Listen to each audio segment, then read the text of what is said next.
বাংলাদেশে ২০২৬ সালে জাতীয় নির্বাচন ও গণভোট মূলত শান্তিপূর্ণ ও সুশৃঙ্খল ছিল।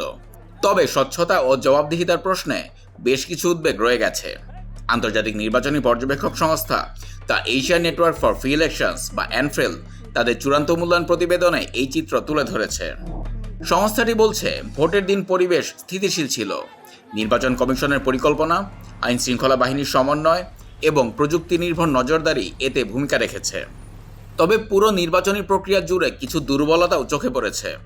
প্রার্থীদের অতিরিক্ত অর্থ ব্যয়, প্রচারণার নিয়মের অসম প্রয়োগ এবং ভোট কেন্দ্রের কাছে রাজনৈতিক দলগুলোর ভোটার আইডি বুথ পরিচালনাকে বড় সমস্যা হিসেবে চিহ্নিত করেছে অ্যানফ্রেল। প্রতিবেদনে সরাসরি কারচুপির প্রমাণ পাওয়া না গেলেও এই ঘাটতিগুলোর সত্যতা যাচাইয়ের সুযোগ কমিয়ে দিয়েছে বলে মনে করছে সংস্থাটি। নারী প্রার্থীর সংখ্যা ছিল আশঙ্কাজনকভাবে কম।